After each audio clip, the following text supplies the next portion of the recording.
Have you ever wondered why Florida is, as of the last 3, 4 elections, turned so red? Well, we might have an answer for that today. Today, I have a very special guest on. He is former director of the Republican Party in Florida. He has a lot of knowledge to expend, especially going back to the 2000 election, if you have ever heard of it. One of the largest controversies going back in American political history, really. Think about hanging chads, think about the delays, the filibustering in order to make this situation last longer. We have Jamie Miller on with us today. He'll be going over that. We'll be going over a whole bunch of stuff, ranging from a little bit more talk on the CEO killer to a little bit of an analysis on the 2020 election and how he views maybe some of the campaign mistakes from both sides. And we extend out into geopolitical world, talk a little bit of foreign policy. And with that, I think we have a great episode. Hope you guys enjoy it. Let us know what you think. I'm Sal, We The Patriots Podcast. Let's get right into it.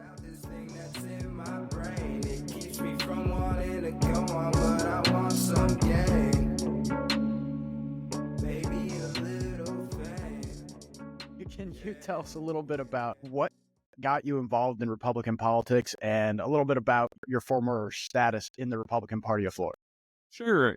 I grew up in the South, and so everybody registered as Democrats when they came to my high school.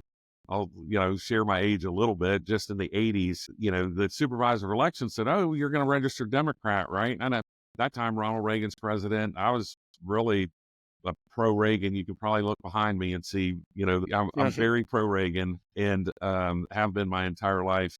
In fact, that bumper strip right there that's in that picture was sent to me as a high school student. And so I don't know how I got on a list as a high school student, but I was on a pro-Reagan list as a high school student. And so but you registered as a Democrat if you wanted to vote for county commission, or all of those were decided in the Democratic primaries. So Interesting. Fast forward to the Bill and Hillary list. I actually volunteered on George Herbert Walker's Bush campaign in 1992 as a Democrat. And then when Bill Clinton won and Hillary started talking about taking over healthcare, and I just believed in a more limited government. So I at that point, I decided I was a Republican. I'm going to register Republican, whether I get to vote in local races or not. And, that I was going to stand on principle. And then I got involved with the Republican Party in 1994 under kind of Newt Gingrich's contract with America, which oddly enough, I went on in 2012 to be a senior advisor for his presidential campaign in Florida. So, oh, wow. Okay. So that was kind of a cool, loop to the circle, or, Right. completion of the circle. And then I volunteered on campaigns like so many of, I'm sure, your listeners, just found people I believed in and went and spoke to them, believed in them, said, okay, I'll go door to door with you in my neighborhood, or I'll, put up yard signs or whatever, we were doing at the time.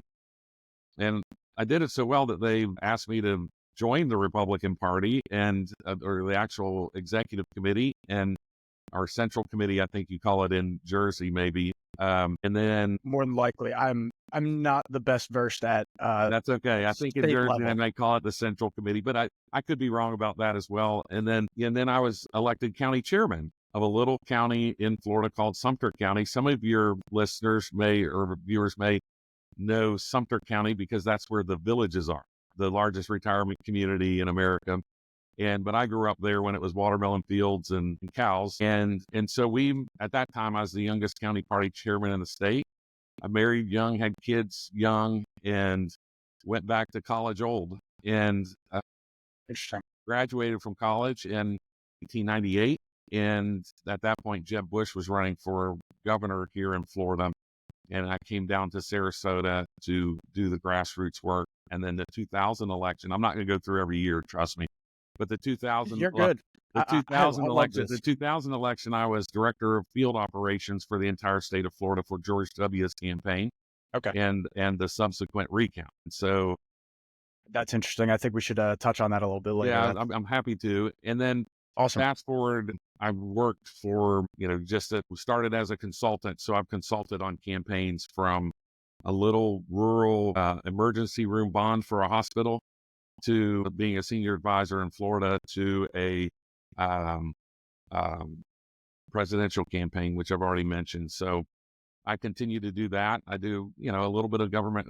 During that time, the other probably big title I had was executive director of the Republican Party of Florida, which was in the early 2000s. So I'm a little bit curious before we talk about 2000. What was that title? What did it provide you to do? What was your job as the executive director of the Republican Party? So a lot of that it's coordinating all. It's kind of, for lack of a better term, it's kind of a CEO position. If you're familiar with nonprofits, and an executive director is kind of the same thing. You're responsible for fundraising, press, staff, Gotcha. all of those strategies. Overseeing like grassroots campaigns, I'm sure. Yeah. So you're touching all facets. So you have basically director positions under you, and you have your communications director, grassroots director, fundraising director. Gotcha.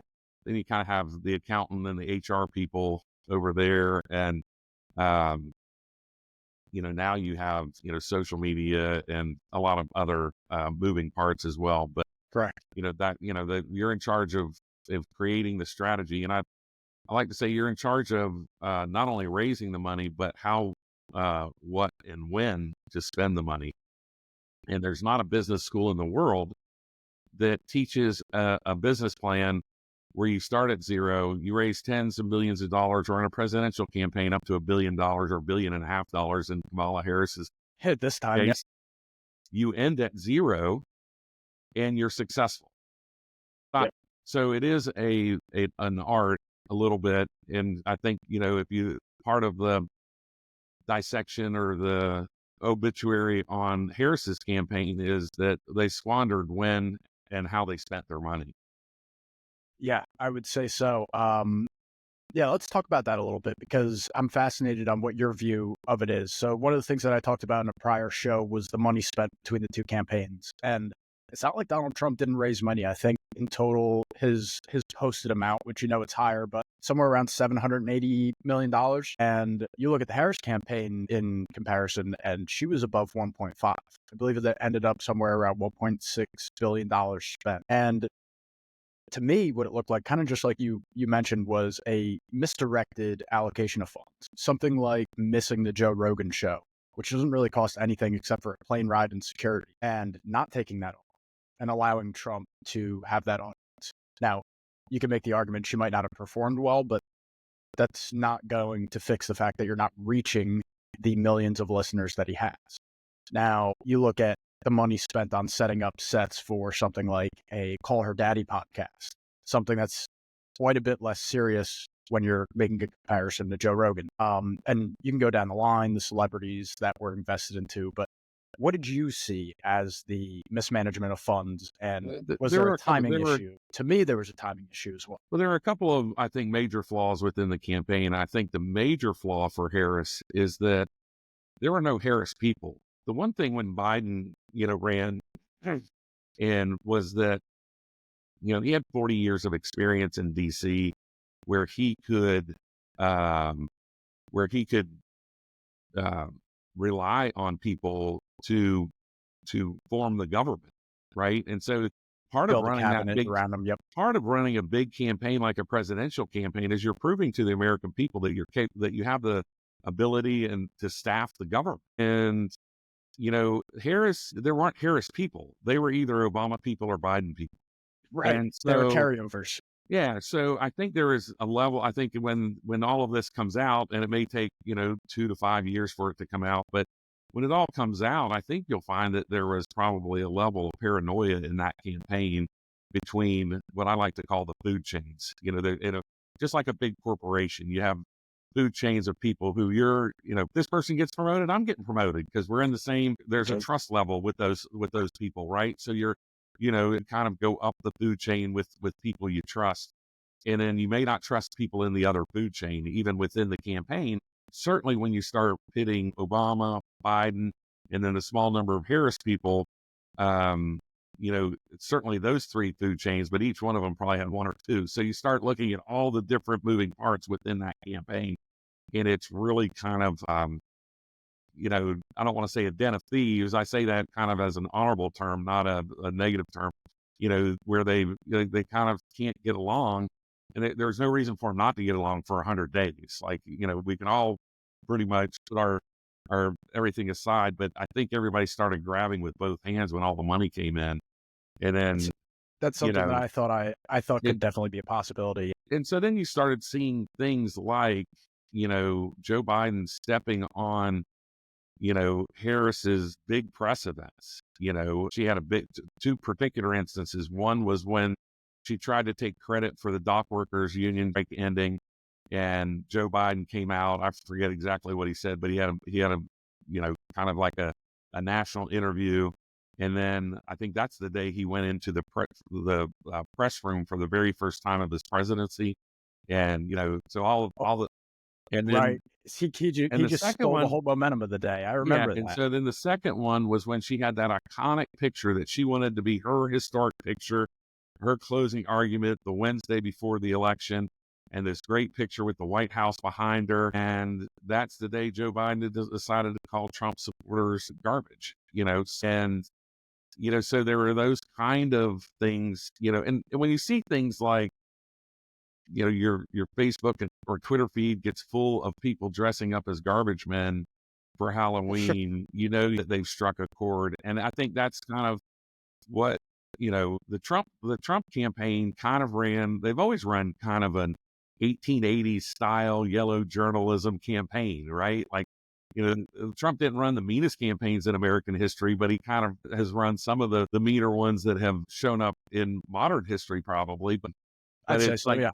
But they took advantage of things like, oh, I'm going to do, the drive-through at McDonald's, or the garbage. Think about the Benghazi slam against Hillary when it was, I'm not going to be asleep. I'll be up at 2, 3 in the morning, whatever it takes.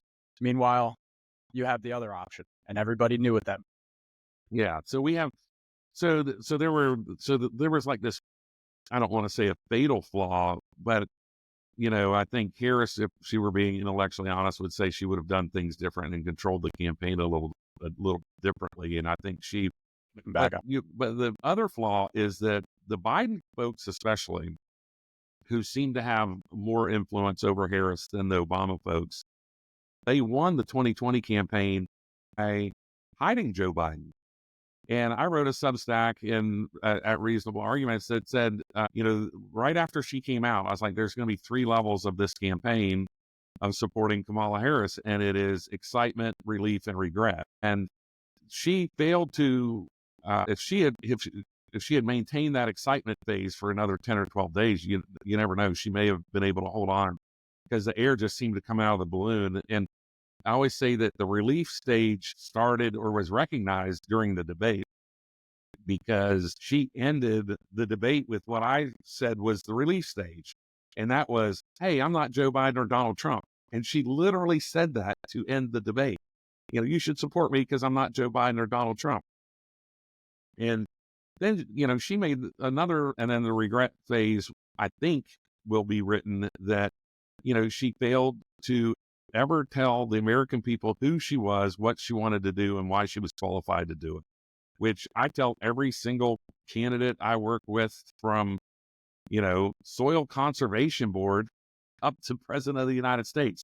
You have to tell people who you are. You can't assume that they know who you are. You can't, or what you're going to do. And, when she kind of, I don't even want to say she waffled, but her messaging was unclear and confused voters when she said things like, well, I'm with Joe Biden 100%. Joe Biden's like, she was my right hand. She's part of everything. And then she's like, well, I can't think of anything I would do differently than Joe Biden. Well, I don't think there's a person in the world who thought that Harris was going to be more moderate than Joe Biden. So when you left that up to, now some people voted for her despite, or they voted for her because they hated Trump. But when we have this kind of rejection of liberalism like we had in this election, and you allow voters to just assume that you're going to be more liberal than what has turned out to be the most liberal president. You haven't clarified. You haven't clarified your. Yeah, in America's history, you've got a problem.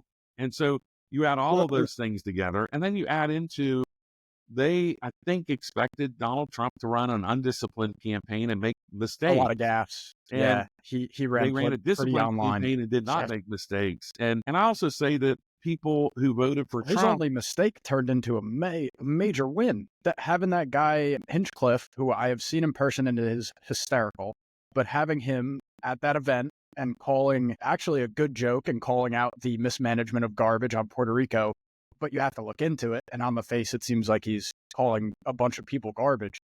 That turned into the biggest win of the Trump campaign. well, where Joe Biden especially once gaffed, Joe Biden and said, "Oh no, they're garbage." Like once that's they what I got mean. Yeah, into that it food led to it. fight, It it led to was it. Yep.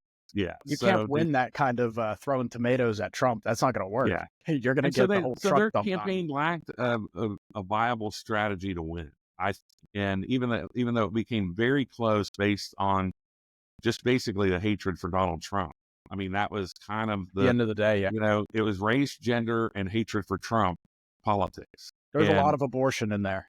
yeah, That was a major winner for women. It yeah, was, that was they the only, thought they had it well, won. that actually not women, college educated white women, quite frankly. Yes. That's the only demographic that she really grew her electorate. If you just include all women, Donald Trump did better in 2024 than 2020. But if you break Yes. out the subset of college educated white women, yes, he did worse than he did in 2020. And I believe he also did worse. Now, he did worse than he did in 2020 with black women, but he did better than he did in 2016, if I'm not mistaken. Yeah. And historically, black women do not vote for Republicans whatsoever.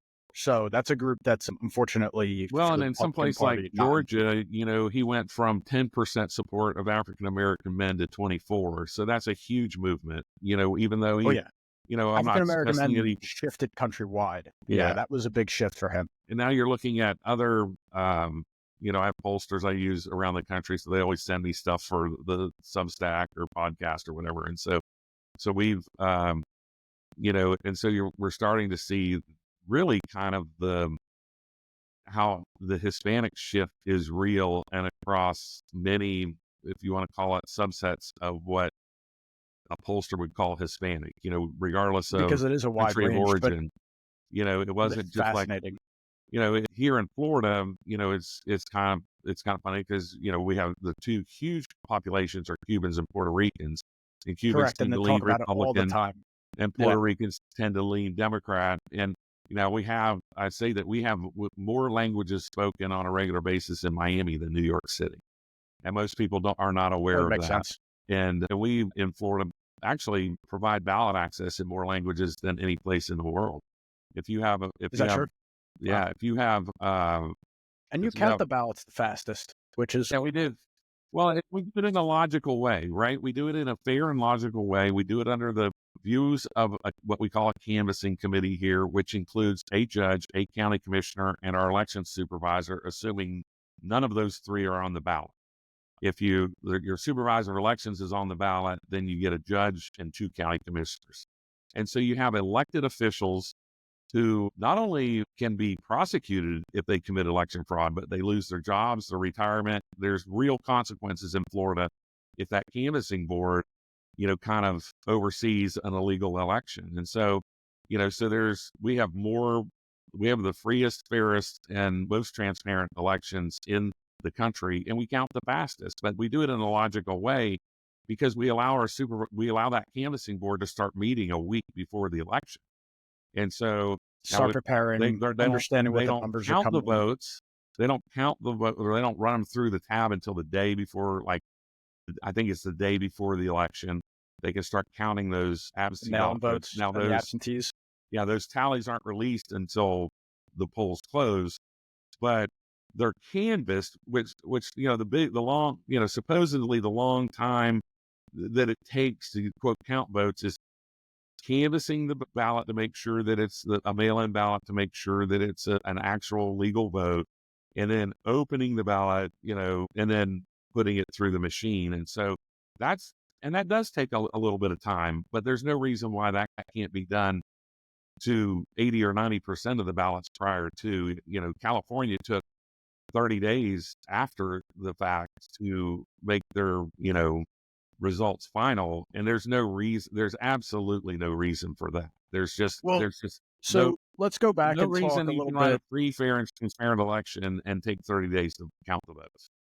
So let's go back and talk a little bit about something that you had direct influence on, or at least you were around, which is a similar situation to what just happened in California, kind of. And that's 2000 election. So for people my age, me being, I'll turn 25 shortly. So I didn't even really experience it. I was alive, but barely breathing. And 2000, I'm sorry, for me is just a story in the record books. So I had to go look up when my mom was making fun of me for not knowing what a hanging chad was, and going understanding that that's a little piece of paper that wasn't, maybe it was a hole punch, maybe it wasn't. And we're arguing between lawyers whether that counts as a vote or not. Can you explain to my audience who's going to skew a little younger what happened in 2000 and how it got as crazy as it did? So I had a young lobbyist I met in Tallahassee. Very first time I met him, there was me and another person the three of us were talking in an office, just killing time, right? And we're talking about the 2000 election, and this young lobbyist just looks and he goes, "That's what I love about working in Tallahassee. You just run into an office and you walk into history." And I felt like Homer Simpson, like, I want to strangle you. I might be old, Man. not that old. I'm not Benjamin Franklin over here. But, so the 2000 election in Florida, there were about 6 million votes cast in 2000. And at the end of the day, it was a very close election. We were separated by about 2,000 votes, which triggered a recount. And then after the recount, it ended up being separated by 537 votes. So it's an incredibly razor thin close election. So now there are many stories I could tell you about it, but I think we're talking about a little bit about fraud. So one story I like to tell is in Broward County, which is the largest Democratic county in the state of Florida. I think George W. Bush lost that county by about 300,000 votes in 2000. And we were expecting to lose by about 250. And in 2000, what ended up happening were blue counties turned out more blue, but red counties turned out more red. And so they offset each other. So it was just a big turnout year. It was a big turnout year. And, one thing that we did here in Florida was mail-in ballots. We ended up winning mail-in ballots in Florida, and that was part of my purview. So I'm very proud of it. We ended up winning mail-in ballots in Florida by 178,000 votes. And going into the final weekend, for people your age, there were only 3 major television stations, right? There were 3 networks. That's where most people got their news. And then there were kind of these cute 24-hour news stations where other people would watch news when they were bored or in the airport or whatever. So you had CNN and Fox and probably MSNBC at that time. So you really didn't have, the type of media and the type of outlets, the social media, where everybody gets their news from a different place now, TikTok or YouTube, wherever. And it's all the time. And it's all the time. And so, then it was news cycles, and so they had what we called back in the day the October surprise, right? And so going into the final weekend, Democrats released that George W. Bush had a DUI, after he was in college. And in 2000, there were 6 states separated by a total of 23,000 votes, much like Truman and Dewey in 1948, much like Trump and Biden in 2020, just like we're seeing now. 5 or 6 states separated by 20 to 30,000 votes. And George W. lost 5 of those 6 states. And he only held on to Florida because Florida had a mail-in ballot campaign where we built 178 margin of victory that allowed us to hold on by our fingernails on election. So you lost the in-person vote in 2000. We sure did. Yeah. And so in Broward County, we pulled probably one of the bluffs that has never really been heard about. I've talked about it maybe on 2 podcasts because most people don't, like you said, it's history at this point. But there was a supervisor of elections in 2000, a lady named Jane Carroll, who she was the last Republican countywide elected official. She was first elected in 1968, which happened to be the year of my birth, right? So I'm 32 years old. She's been in office 32 years at the time, right? So she's, and awesome. So I go and meet with her and I said, "Hey, I've got an idea. I want to put poll watchers in every precinct." She goes, okay, that's great. I was like, well, there's like 300 precincts and I have like 100 poll watchers. But what I'd like to do is uh, is file a poll watcher for every Republican countywide. There happened to be 5 countywide races, including President of the United States in Broward County in 2000. So I would take Jamie Miller and I would file me from 7 a.m. to 7 p.m. in precincts 1 through 5. Then somebody else, precincts 6 through 10. So in effect, I created roving poll watchers instead of having somebody just sit in a poll and watch people. And I was like, and I told the poll watchers, my only goal is for you to visit every poll that you're assigned 2 to 3 times during the day. Just keep driving to them, ask them how many they voted, and just keep letting them know that you're going to pop in. You're going to pop in, you're going to pop in, and walk into the poll and stay for 15 minutes and then leave. And Okay. Just on the this cycle. supervisor allowed that to happen, And so compare that to Palm Beach, which was a Democrat supervisor of elections. She's like, no, I'm not going to do that. In fact, your 100 poll watchers can only be there assigned between their period. And if they show up late, they're not allowed in. So if you have a poll watcher signed in at noon and they show up at 12:30, their poll watching is void. And so one of the things, if you read history books, this is turning into one, is that Broward County had a 2-page presidential ballot and Palm Beach had the famous butterfly ballot. I remember this. Right. So this was an extremely long ballot that they started making because we excuses. have so much ballot access. It's easy to get on the ballot in Florida. It's just easy to get as a presidential candidate. It's easy to get on the ballot in Florida. So it wasn't because there was a lot of races. It was a lot of candidates that were write-in and stuff like that. A lot of candidates for president. So we went through and so when all the, so on noon election day, we started getting reports back at our precinct, at our headquarters in Broward County, that Republicans were getting turned away from the polls because they were taking off the voter rolls. And so we had a news report approved by Austin, Texas. Karl Rove said, yeah, go on the news and try to get people out to vote. Tell them to go back and vote. Well, Democrats put that talking point on steroids. And then in Palm Beach, and they used it in Palm Beach, not as much in Broward, because they knew we were watching in Broward and they knew they had a complicit supervisor of elections in Palm Beach. And we weren't able to have official poll watchers because there just weren't enough volunteers. And so a lot of the brouhaha, that's why the butterfly ballot is so well known, is Democrats went to Palm Beach County because they had a Democratic supervisor and they were able to control the rules better and control access to polls better than they knew they were going to be able to control, where they really could have mined a lot more votes in Broward because we had you already had your oversight. Because we had some level of oversight. So we just pulled this bluff, and to the extent that it worked, and we still lost Broward County by 300,000 votes, but thank God we didn't lose it by 300,001. 350. Yeah. That's incredible. I really appreciate you being able to expand upon that, though, because I mean, it's rare that anyone has some firsthand knowledge of such a crazy event. What was your looking back on it? Like as you started to step away and the win was secured and whatnot, I'm sure that you were working with the Bush campaign in some way, shape, or form at that time. Did you feel like vindicated for your efforts? Like how did you feel? Well, the other thing we did, and this was the other thing we did was at that time in Florida, ballot harvesting was sort of legal, right? So, okay. We had gone through in 1998, ballot harvesting was completely legal. And where you just knock on the door if somebody had a mail-in ballot, and if they handed you the ballot, you could take it in hundreds to the supervisor of elections. You could any individual could turn in hundreds of ballots in 1998. And then they started to say, okay, well, that's probably a little bit too lax, right? And there were some situations of, people who had apartment buildings who, would register everybody in their apartment buildings without their knowledge and then vote 300 or 400 ballots and turn them all in themselves. Jeez.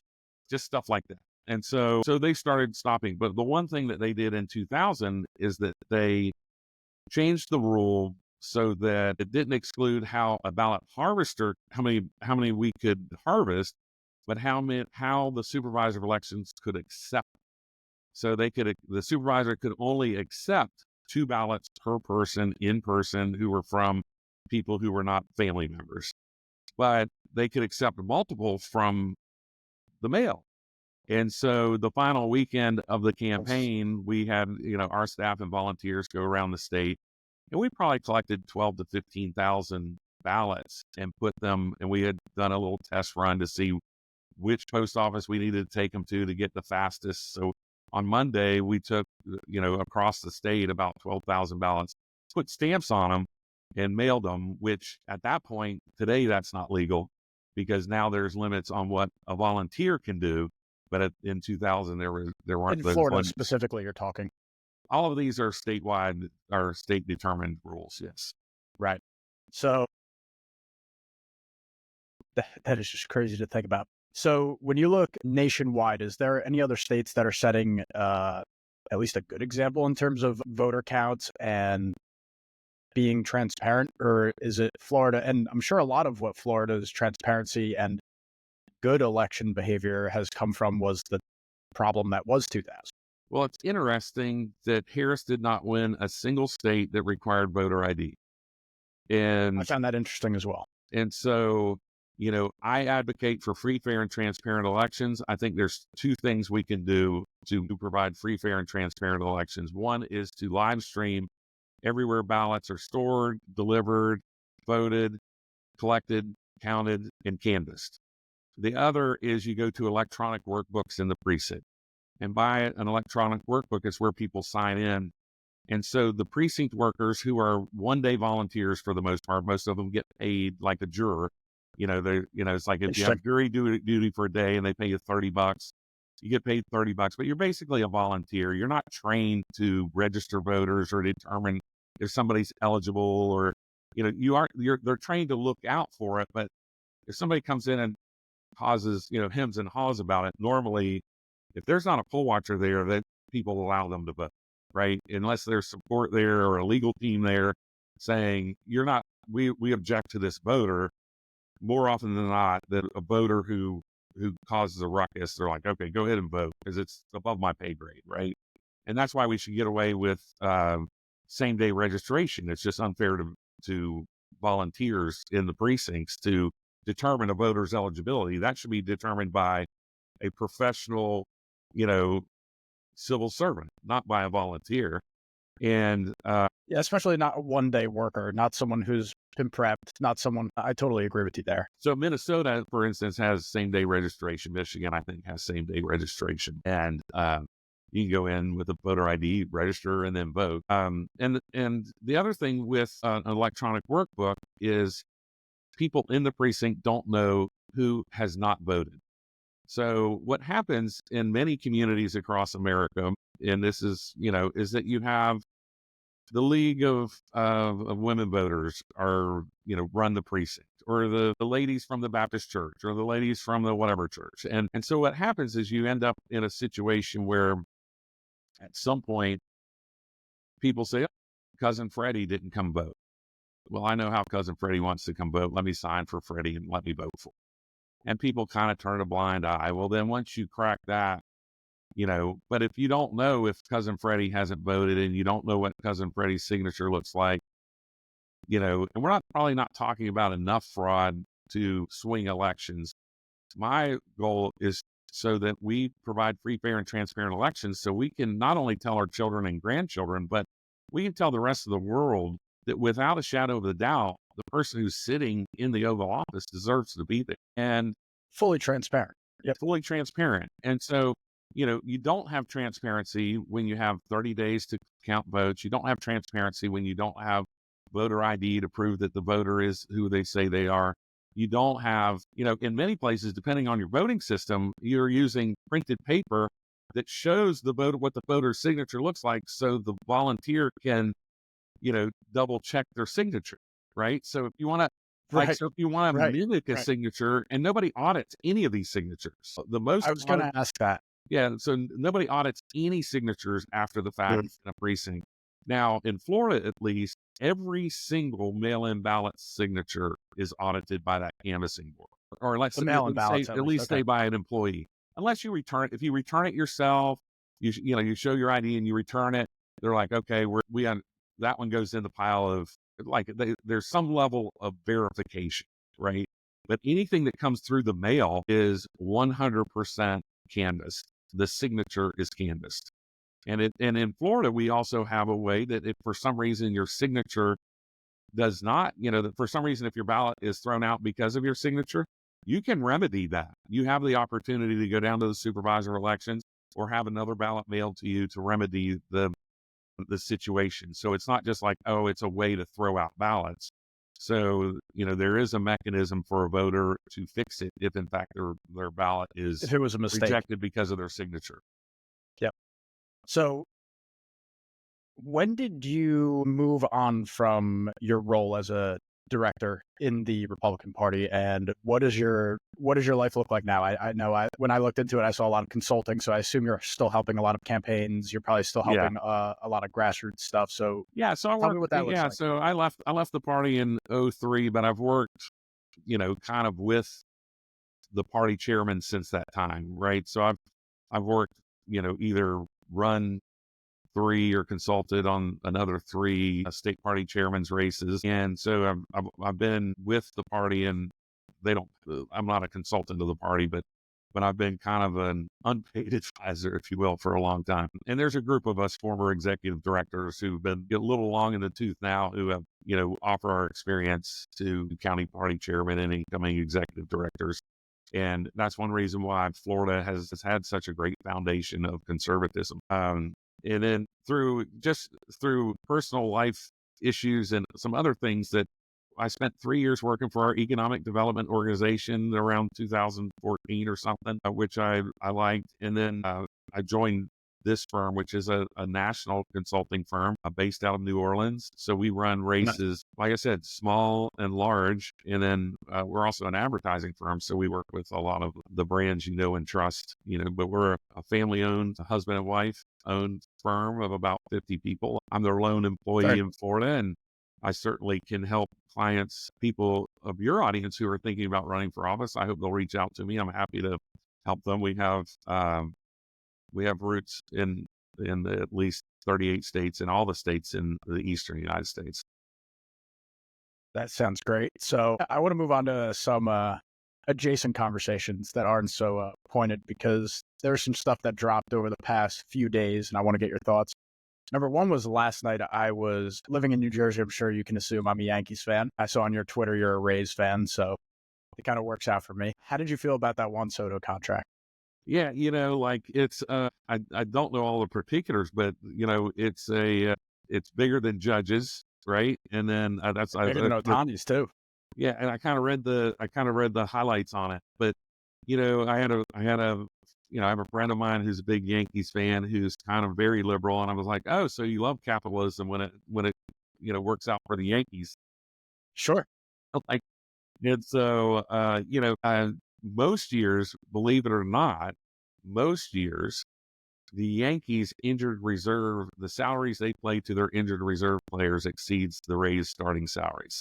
So they're starting that would make sense. And so it's just, at some level, it's, as a Rays fan, you're kind of like, there's some things that the Rays ownership could do that could make them more competitive. We're a pretty competitive team, but we're not. You're always competitive. That World Series team, 10 years at least. Yeah.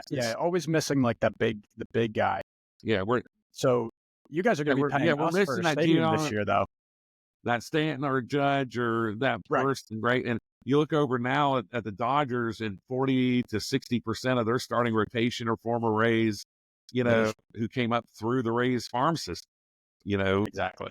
And so, Blake Snell just signed a huge contract. I have a bobblehead of his when he was a rookie here, so kind of like my bobblehead collection is just like it's like a hall of shame. It's like, oh yeah, they won a World Series with them, won a World Series, they all go on to do great things, but we can't. But they don't stay with the Rays. You can't put keep it together them and keep it together. They constantly, pride themselves on having the best farm system, and I'm like, farm systems don't win World Series, and they're good additions. If you're critical of the Rays, you would say, put more money on the field, or take some of that out of your pocket and put it on the field. But at the same time, you don't have quite as the ability to have the bench that say the Yankees have. Like Sure. you Yeah, guys, you'll you never guys can have it. buy this bench that's bigger than our starting salary, and that's not going to change, right? And so you have somebody get hurt, it's just like, well, let's just plug and play. It's like Alabama football, right? Like Well, just that's plug where and our play the next guy. farm system comes in. Yeah, is being able to generate just competency at We the minor we league level. start more. We probably start more uh, players than almost any team in the major leagues, just because it's a constant shuffle between the farm and the Absolutely. big leagues. Absolutely. So that was my little fun break. I want to get to something that I know we talked about a pre-show here. I'm releasing a show on it today, and we're recording this. This will be released probably in a week from now. And you said you're recording a show on it. So I want to get your thoughts on the recent murder in New York of the CEO of United Healthcare, Brian Thompson, I believe his name is. Yes.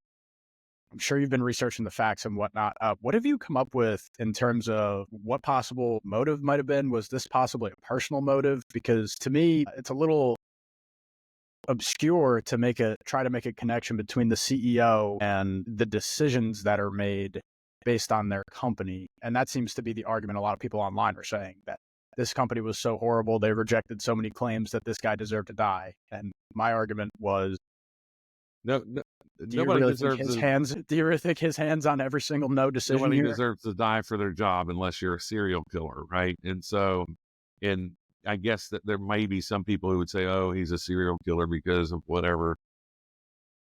Oh, they are saying that. He doesn't pay these It doesn't claims, mean and it's I'm true. like, you know, I'm not an insurance expert. I'm a consumer of insurance. By any stretch. I probably know a little bit more, like I just came from the Florida Chamber's Insurance Summit, so I may know a little bit more than the average bear who consumes insurance, but I'm certainly not considered an insurance expert. But the facts that we have, what they're trying to say is, number one, he acted alone. Number two, this isn't a foreign agent.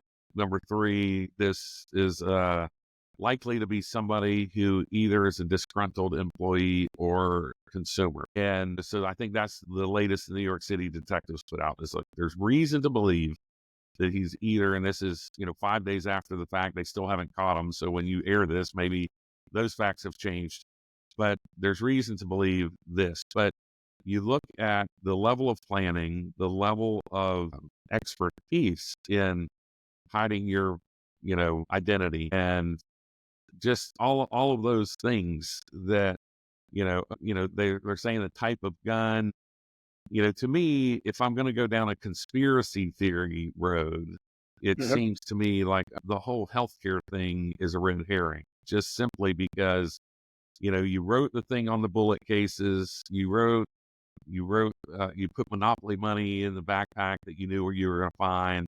But at some point you change clothes, and there's not a place where they found where you dumped your clothes. So they found a water bottle that he took. And not only did they find his water bottle, they knew which trash can he threw it in and which water bottle it was. And yet you can't find where he dumped some clothes.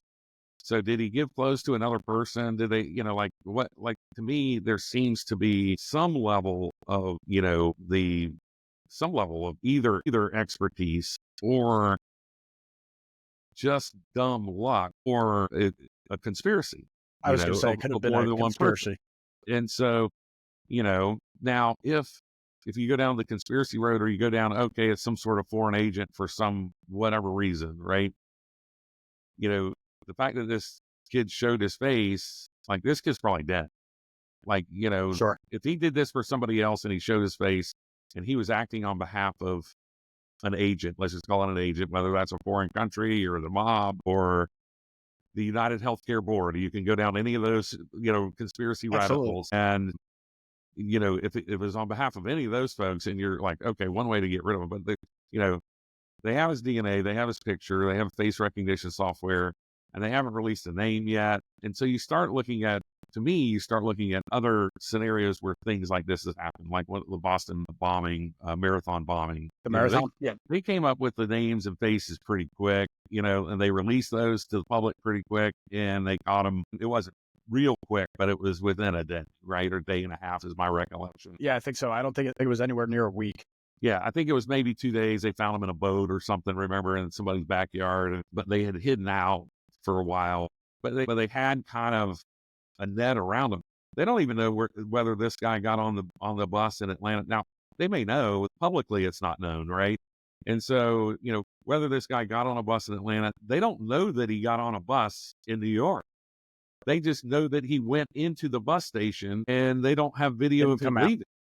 Yeah. And so, did he make a change in there? And so, did he hide clothes in a bathroom there and then change? Or, you have lockers in a bus station. So, was there a locker there that he then utilized and then he left through New York? And, so I just felt like the clues that he threw out there, I agree that the clues that he threw out there could be, okay, he's a disgruntled, a consumer. Or the clues that he's thrown out there is that he's, throwing people on the wrong path. And, right. So that's like that's I asked on because Twitter that's the kind other of the day, way I was I like, started thinking about it. okay, so he put monopoly money in there. Has anybody counted the money to see if it equals anything? Like, right. Is it just like, oh, he took one box of monopoly money? Or was there a specific amount of money in there that means something to him that they did? And so, I don't know. I'm sure they had somebody count it, but they haven't released the amount. But I was like, oh, that'd be kind of for me, interesting, at least. That's an interesting clue, I would think so. Right. And maybe not a clue the public needs to know. It's an interesting clue. And there's that, like we are the public. We're not solving this crime. And so how much information should we have during all of this? Yeah, because any information that we get is information that gets relayed in some way back to the actual murderer, being able to better plot his escape if he's still making it, anything like that. Yeah, he doesn't have... Yeah, you have to assume he has access to television or some sort of media. There's some sort of phone, some sort of something that has access to. Now, my issue with this whole thing was actually not the thing that happened itself, as sad and tragic as it is. Someone getting murdered, like you said, over their job, or like I said in my show, is to me preposterous. Unless the person is hands-on killing someone, that's a different story. But my issue really with everything was the public reaction, because I'm on Twitter, X, whatever you want to call it. Sure. I'm on it quite a bit, and I'm sure you use it as well. The public interactions with the articles and the information getting dropped was kind of visceral, in my opinion. It definitely tended toward the side of being at least quasi-accepting of the murderer, if not outright supporting more murder in the future of CEOs. And to me, that's what made me take a step back and really think about what the public feeling is about the event. Forget about what the actual murderer had intended. Mm-hmm. The effect that it's having on our society and our public discourse is scary. Rings, kind of, or echoes from the Trump assassination, where, there were people who said that, oh, he should have been a better shot, like all of these upset with the myths things. And it's never good. Anytime we're using the word assassination, and it's funny because on our mine and my wife's podcast, we like to ask each other questions just out of the blue. It just kind of like, okay, well, what's your answer? And so my wife asked me, like, well, what's the difference between an assassination and a murder? And my answer at the time, which I think is fairly correct, is that an assassination either has economic or political implications beyond the murderer himself. And so I think that's a fair assessment. Or let's just call a layman's term, maybe. I still haven't looked up the actual definition, but I think that's kind of pretty close to where we're thinking about. One thing to me was that, the press immediately called this an assassination. They took days to tell. It took days for them to say that Trump's was an assassination attempt, and that's very so they immediately called this an assassination. And I was like, okay, well, how did the press know so quickly that this was, quote, an assassination, and not just some wacko saying, hey, I'm going to take the next 5'6" white guy who's not carrying a backpack, or some bizarre person who just marked a person for some odd reason. Now, what we know now is that this is very likely to have been a hit or assassination on this particular person. And correct. You're just talking about the speed that they were willing but to the speed come out and the willing that they were willing to use the word assassination was very fast in this case. And that's fascinating. I don't know that I just found it interesting. Yeah, Like you, I it's fascinating to think found it about. interesting. And so then it's Well, a, especially in retrospect to the Trump shooting, like you mentioned, right. with the reluctancy that the legacy media at least was willing to come out and say this was an assassination attempt on his life. Even some were willing on the day it happened to say that it might be a conspiracy and it might have been faked. I know that there were certain people saying that. Yeah, the way to jump on this specific instance and say that this was immediately assassination is very fascinating. Yeah. So Fox News, a reporter, I'm not going to say Fox News, sanctioned this, but a reporter on Fox News this morning called it a hit. And I was like, okay, well, that's an interesting, That's a different implication. it's a different implication, right? Like it's just a subtle twist of the word of, Yeah, murder, assassination. A hit means to most people, mob a activity. mob. Yeah, I was Yeah. gonna say And that makes me so, immediately think the mob. or, I'm a or Sopranos and well, let's call it I'm a organized Sopranos crime. and a Godfather type of kid, so that's immediately what I jumped to. Organized crime, right? Let's, so to throw maybe a broader net on it. And so then if it's that, then that opens up a whole different, that just could have been a slip of words, or it could have been just how that particular reporter used it, but, I found that interesting as well. A lot of the corporate media folks are sometimes known for being a little lazy or a little lackadaisical in their wording. Sure. And so I'll give them the benefit of the doubt there. So the whole thing is kind of interesting in just that dynamic. And, and it kind of comes back to a lot of what I think, Democrats believe with, sometimes the ends justify the means. And that's kind of with the Trump assassination. It's like, well, we don't want Trump to be president. So, that's okay if that happens. I might not advocate it, but if it happens, I'm okay with it. This guy's like, well, healthcare is out of control, and this particular company is more egregious than most on denying claims. And okay, well, I don't agree with it. I wouldn't do it myself, but I'm okay with it. And With the result. yeah. And so, that's a dangerous place for us to be when we disagree with somebody politically or economically and decide that murder's okay. I mean, that changes us as a society forever, and it's Yes, not that's okay. what I was advocating on my show, is that we need to get away from that as a society, because especially my argument is that whether we like it or not, we still are looked at by the world, whether they're making fun of us or whether they're looking up at us as an example. We should strive, if that's the case, regardless, we should strive to be a good example. And the attitude that's been put out by our public after this event is, to me, showing signs that we're not united at all as a society. We have a lot of holes, and this is just one of them. Well, and I think, I always say that in this election, since the 2000 election, or 2004 election, really, where, John Kerry and Bush, I yeah, so believe. you had, in the past, you had people who, like Bill Clinton and Ronald Reagan.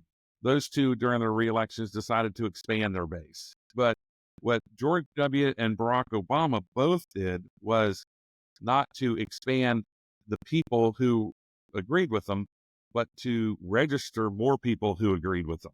Right. And so instead of, Okay, so don't change their message, so but yeah, to they try to didn't. get to more. So George W. leaned right with his reelection. Obama leaned left with his election.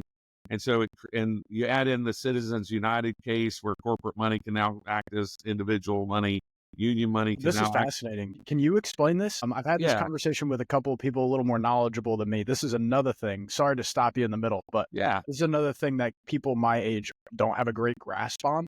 So if you could explain Citizens United in the simplest way possible, I would So love you for it, Jamie. in the past, for instance, you had the infrastructure of the political parties and quote soft money, corporate money, or a donor who's going to give millions of dollars would have to give money to the political party, and then the political infrastructure would kind of decide how to disperse it, right? So Citizens United basically changed it so that every politician and every individual could act as their own political party, which I think most people, if you polled it today and said, hey, are you for political parties? You get like, no, nobody, like 5% would be like, yeah, I'm for political parties. George Washington was against political parties in his speech leaving office, and which is included in a book that I wrote, American Speeches That Changed History. I include the George Washington speech, where lays the foundation that he talks about the fear of political parties. But so nobody's super supportive of political parties. So people kind of cheered when Citizens United, whether you're a Democrat or Republican, you kind of like, okay, this is gonna be great. But what happened is that if you have one rich person, whether you're a county commissioner or running for president, if you have one rich person supporting you, you basically can say whatever you want as long as that person remains supporting you. And so you end up with politicians who are really, it's offered, and the people who have created political consultants who have created their own version of political parties, that they raise their money by streaming to the edges, not towards the middle. And that's on both sides. This is not a Republican or Democrat thing. And so the citizens, so we're seeing all of that. So you add the Citizens United case, which I want to say was 2003, might have been 2006. But you have it was under Bush for sure. Yeah, you had early 2000s where I want to say it was before George W.'s reelect. But so you had the Citizens United case, and then you throw in social media on top of it that gave all of these folks a microphone, right? Their own microphone versus going through some sort of filtered corporate media, which I think you and I agree is a good thing, that people have more microphones and can have access to, Well, it gave me one. Whatever audience is willing to listen to you, right? And so then you break it down into politicians, and the audiences get pretty small who need to listen to politicians for them to remain in office. And, you start looking at, we got down to 5 states this year. You're really talking about 40 or 50,000 people per state that these campaigns probably really focused on. That they hinge on. And so, in a country of however many million we're at now, 300, 350 or whatever it is today, you're talking about probably 250,000 people were the people who these campaigns focused on that swung across the country presidential election. Yeah. And so and you're look at the looking total at, population, it's crazy. a 0.1% of the population, not even 8%. And so, but I think that's all kind of led into, whether it's Matt Gaetz or AOC, those are two kind of popular on the right and the left, they both have their own political parties. And so in the past, and Nancy Pelosi was able to rein AOC in, I think just because Democrats are a little bit better at complying to their leadership. And I would agree. And they probably are better at making deals in the back room and promising positions. Sure. Like you were talking about the food chain earlier, right? Yeah, There's a lot of people who, if so they they shut got up, AOC they get a kind good of back on the reservation a little bit. Sure. But she'll be there's that conservative group. in 10 years. Mark my words. What's She that? will be. She'll be conservative in 10 years, I think. Yeah, AOC. we'll see. I mean, I haven't followed her that much. I mean, it's but that's It's only that's 'cause the she's been Citizens reined in. United case. I think in a nutshell is that it allows for the money it allows the super rich people, which maybe everybody should advocate for this because it's their money, the super rich people, to influence elections without any filters, and so is probably what I would break it down to. And another way of understanding it that I was explaining, that I could be getting this wrong, is also that it allowed, like we're talking about the very rich donors and whatnot, to basically spend uncapped, be able to donate to PACs or organizations that are willing to put out a message that may not be supporting a specific candidate, but is driving a message that maybe that candidate is pushing majorly in their campaign. So An I think example you being hit the nail Kamala. on the head with one, if you'll allow me, one little twist of the screw Yeah. a little bit, where most of these super rich, they don't give to PACs. They are the PACs. Correct. They create Correct. their own PACs, and they People giving 100% control. conglomerating. Yep. And so it's not like, oh, I'm giving. Now they may also give to Make America Great Again PAC or Kamala Harris PAC, whatever, appear like, oh, I'm a team player. But the vast majority of the money, whether it's local or, federal office, they basically put that money in political committees or PACs where they control 100%. They run it. Yeah. Run it. That's fascinating. Yeah. So, but when you're looking at a lot of the ads that you see that are political nowadays, you notice that not as many of them, at least, I'm kind of young, but people more your age or even a little younger than you would probably remember if there was a political ad, it had the candidate in it and probably included some of their positions. Now you see very specific policy-driven ads that are meant to carve like a knife out the horrible part of the other side, whether it be an abortion campaign on the left or a gun campaign on the right, you see it all.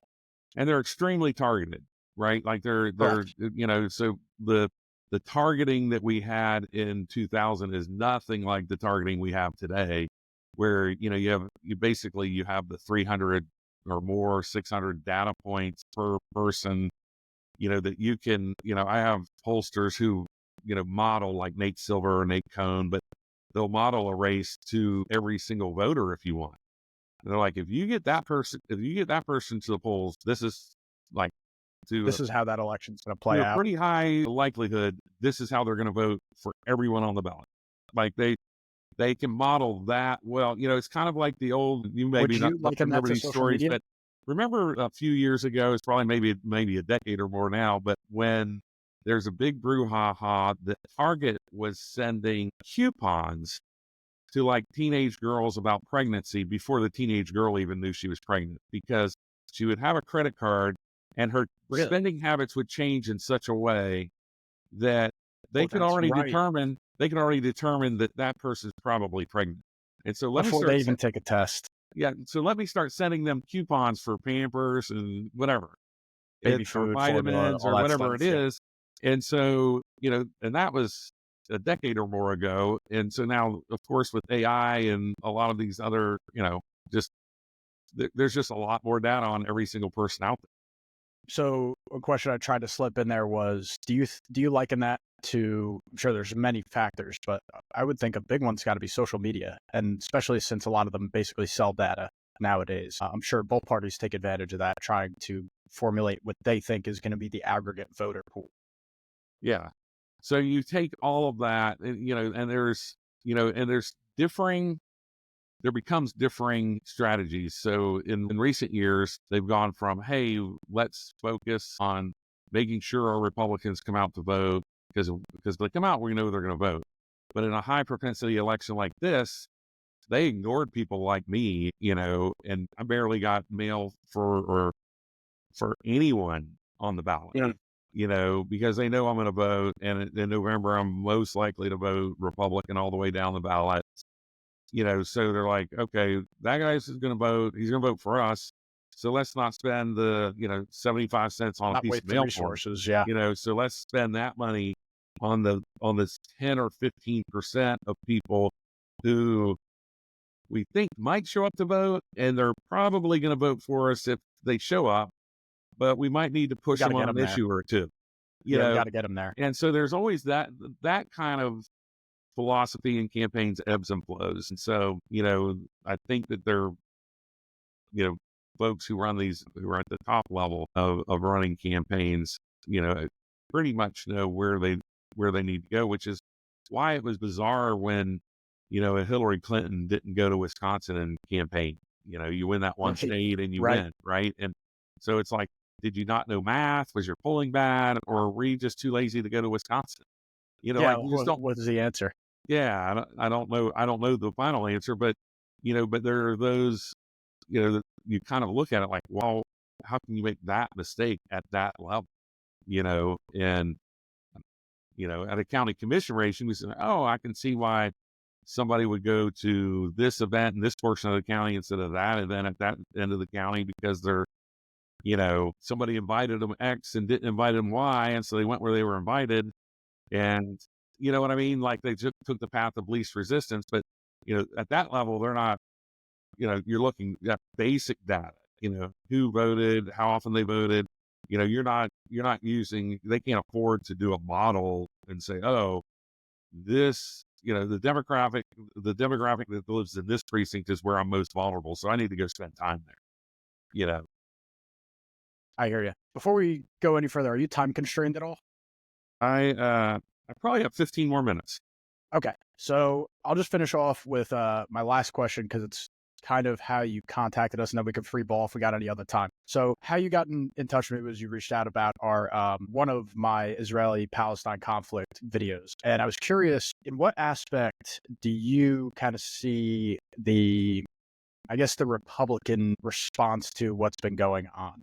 My biggest trouble with the whole thing, and obviously this is under the Biden administration, this most recent conflict, but what I see is a big movement on the right to support Israel. But what I get confused about geopolitically is supporting both sides of a disagreement. And what I mean by that is giving aid, giving any sort of help to the Palestinians or Gazans. Not that you shouldn't be looking to help them, but if you're already supplying the Israelis to beat them in a war, I'm confused at what the end goal is. That's my biggest issue with the whole political response from the United States. Yeah, as a general rule, we pick a side, we defeat the other side, and then we come in and help, right? And clean up the aftermath. So the whole, hey, we're going to fund the weapons on this side and the first aid on the other, like you, seems a little counterproductive. And That's how I put it. Yeah. And so, and then we know that, once in any of this aid, whether it's in a war-torn area or not, we know that a certain amount of it gets compromised and sold and whatever, and never makes it to the people, right? Whether you're talking about anywhere, South America, Africa, anywhere, and a certain amount of the aid never makes it to the people. And so it seems like, why would you give? And I'm not saying don't give aid to those who are hurt, but, at some level, you have to control that so that the aid isn't stolen and then used to fund the other portion of the war that you're funding over here, right? And so Exactly. it's not that I don't show empathy to those civilians who are injured, because I think we all do. It's just a matter of, how do you control those? You look at it as an asset. Aid as an asset should we be giving an asset to, the side that we're fighting? And and there's a good number of Americans who don't believe we should be fighting that side, or that we should allow them to figure it out on their own, or whatever. Correct. Yes. It's my dad was a minister, even though I'm not very religious at all. And it's when I got involved with politics, my dad always said, stay out of the biblical foreign policy. And so Yeah. it's like, as people have been fighting for 4,000 years are going to keep fighting. You might be able to bring in periods of peace, right?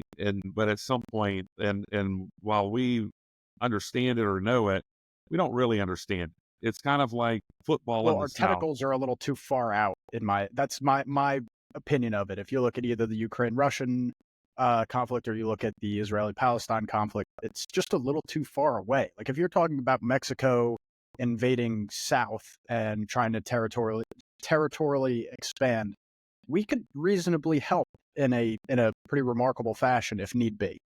But when you talk about something in the Middle East, or you talk about something in Europe or even Eastern Europe, well, I don't think we can assume that because we're geographically far that our enemy. I guess my point is, you could make a better personal argument that we have a connection to the place. That's more so where I'm coming from, where it's it's on our doorstep if something happens in Latin America. Yeah, whereas if something's happening, I think the issue is, I've always said that our biggest threats are Russia, China, and North Korea. That's not, I don't and think, have been for quite some time. Newsflash to anybody who's listening. And so if those three ally themselves and decide that they're going to create chaos in the world, they can. And so, part of our foreign policy is to keep those three, off balance with one another.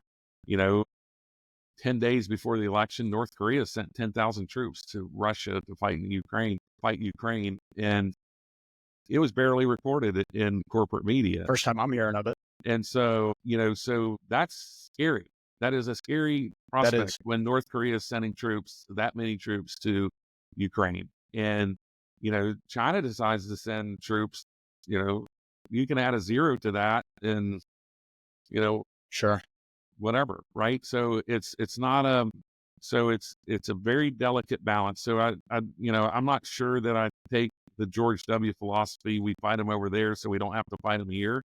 But it is better to fight folks there than to have them, come here and let's fight them here. So, but we do fight these folks in our own ways, whether it's, TikTok, the Chinese influence of TikTok. I challenge everybody who's listening to film a short video about, hey, I support free, fair, and transparent elections. Just that, something along those lines, and try to put it on TikTok. It violates their community standards. That's hilarious. So I'm not sure how free, fair, and transparent election violates their community standards, but every time I post a video on TikTok that uses those 4 words, it's a violation of their community standards. So then you have to, okay, well, we know this is a Chinese-based company that's using its platform to filter what Americans see, hear, and respond to. And so, it's similar with, Russia and the amount of money they steal from us in things like IRS scams alone, and so, so a lot of those are more economic battles than they are maybe even political or military battles, but they still impact us. They're still going to impact us. And so, so I think it's a delicate balance. So foreign policy is a delicate balance of, supporting your allies while also making sure that your foes, are not as united and as strong as we hope they never become. Right. And I think there's definitely an argument to be made to say that complete isolationism, especially as the United States, and if we want to remain a powerful nation, it's impossible to be a complete isolationist. There's going to be issues, especially with your allies, that you're going to have to prove to the world that being an ally with the United States is worth its while. Well, yeah, I don't think the practical application of isolationism is something Americans are wanting to do, right? We're not wanting to manufacture and consume 100% of what we grow to eat and build to buy. And so I don't think that's the practical application of that is impractical. And it's kind of un-American in a way. Yeah. So I think that a lot of people think, it's sort of like I agree with deporting illegal immigrants. The practical application of deporting 10 million people is, number one, it's expensive. Number two, the optics are going to be horrible. Number three, there's going to be real life impacts in every community in America that I doubt that Americans are going to allow long term, when it's all of a sudden, because there's a lot of illegal immigrants who we do not know are illegal, and absolutely. So whether it's the person 100%. who owns the restaurant down the street or the person who comes and cuts our lawn, or whether it's a school teacher, or whether it's our child's best friend. And, so it's just, you start deporting kids' best friends, and parents are not going to be happy about that, so absolutely. It'll be tough to explain to children why their best friend got deported. And so, and I don't mean to say, oh, I'm just picking on children, but but I think that's part of the practical application of deporting millions and millions. Eventually, it's going to come down to a situation like that. It's going to come down to a situation where someone's had a longtime barber. Someone's had a restaurant that they've always went to. Someone has that example of the child's best friend. Or their favorite restaurant closes because they can't get kitchen workers. I was just going to mention, it might even be the help that becomes an issue in a lot of places. Hey, listen, you like watermelons for July 4th? Sorry, we didn't get them out of the field this year. Farming would be impacted almost above all. From what I've read and what I've come across is that not necessarily people that own the farms, even though that's the case for some instances, but people who are actually willing to work on farms is such a high rate of illegal immigrants that it would be detrimental to our food supply massively if mass deportations were carried out. And that's something to think about as well. Well, and you start looking at the number of crops that are based in California, almonds and raisins come to mind, right? Like, I don't know if you're an almond and raisin salad guy, but if that's what you are, I do like trail mix. Now that you don't like it, a minor implication is you no longer have almonds and raisins in your salad, and so, so I'm not saying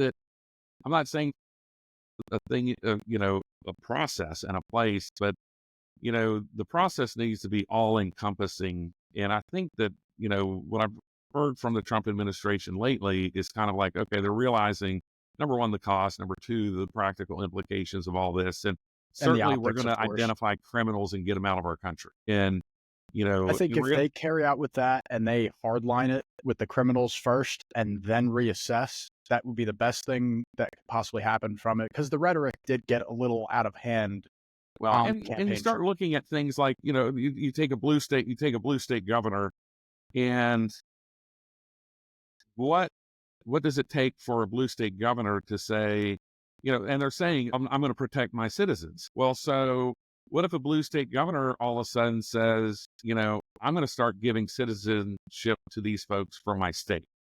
So now they're not citizens of the United States, but now they're But citizens they're of a citizens of state. Missouri. Now they're They're protected citizens of Georgia. under the 10th Amendment, right? So now you Yeah. create this whole legal quagmire of, can you deport a citizen of a state who's not a citizen of the country? Of the United States. So, and where does the 10th That's Amendment come in? fascinating. So where does the 10th Amendment come in on that? So I'm not a legal scholar. I'm just a political consultant. And pointing out the obvious implications. But there's some practical application. So I think that we're better off as a society saying, okay, what can we tolerate and what can we not? We've lost 300,000 children, unaccompanied children, underage, who our Nobody really government talks. does not know where they are. And That is insane. So we should make it a top priority to find these children and determine if they're Absolutely. safe. And that should be one of the top priorities. And those are just 300,000 that the Department of Homeland Security has knows about in the past few years, right? So that should be a top priority to figure out, okay, the kids who are here, who came in unaccompanied for whatever reason and are lost, we're going to find them and make sure they're safe. We're going to make sure they're not enslaved, make sure they're not sex trafficked. And then we're going to deal with the people who, if they are enslaved or sex trafficked, we're going to deal with them, those folks who are conducting those criminals on those children, those crimes on those children severely. And certainly if those folks are not citizens of the United States, they're getting out. Like, so that's a good place for me to, as a start. You have to prioritize these things and say, okay, what can we actually do? When can we do it? And how much are Americans going to tolerate? Right. So, if people are contributing to society, part of the issue is I think Americans have gotten tired of kind of the anchor baby situation. Right. So it's like, and there is U.S. Supreme Court law that suggests that, if you're an ambassador in New York and you have a child here, your child is not a U.S. citizen because your parents have allegiance to another country. And so there is some case law and some Supreme Court decisions that would suggest that if people who are here are not allegiant to the United States, their children are not citizens. Absolutely. And so just because you're born here. So then I think that's the next step. If for some reason you're not allegiant to the United States, and listen, I'm not sure how we count allegiance, but let's define that, figure out a definition and go forward with it. I don't think allegiance is paying taxes because I'm not a citizen of England when I visit there and I can't vote there. That's another thing. And people are like, illegals should be able to vote because they pay taxes. And I'm like, no, if that were the case, it does require more than that. In my opinion, if that were the case, we would allow tourists to vote. Like, if you just happen to be here on election day, let Germans who are here visiting vote because they pay taxes on their planes, their hotels, and we don't do that because it's ridiculous. It's a ridiculous argument. And so, allegiance to the United States means more than just paying taxes. I would agree with that. And so, if we go to war with your country, who are you shooting at? That's allegiance. And, so are you shooting at us or are you shooting at them? And as much as hard a decision that is, if the answer is you're shooting at us, you need to be out of the United States. Yep. Jamie, I don't want to hold on to you too long. This has been one of the best shows that we've ever had. So, of course, I'm going to ask you to come back at some point. Oh, I'd love to. It sounds like we got a lot to hash out, to be honest. But was there anything that you wanted to I would end say on? a lot to agree on, not hash out. I don't know. I think our little discussion there on foreign policy definitely showed that there's some different views. For sure. I was joking with you. I was just my blog is called Reasonable Arguments, so I like to argue. Please tell everybody where to find you in a reasonable. I like to argue in a reasonable way. Yeah. So you can find me on Substack and YouTube at Reasonable Arguments for both a blog and podcast. And then I'm at RepJam, REPJAM, on everything else, Facebook, Twitter, LinkedIn, everything else is at RepJam. And then I've also written a book you can find on Amazon, American Speeches That Changed History. Awesome. Well, thank you so much, Jamie. I hope you're appreciate reaching it. out, and everybody else, I hope you enjoyed our conversation here today. This has been a blast on my end. So I can't wait to see the end product, and I'll talk to you soon, Jamie. All right. Thank you again. I wish I were the fucking state. I want to be something, not nothing. Trapped inside my dream and I'm running away from these demons. But the feeling's so good, I'ma keep dreaming.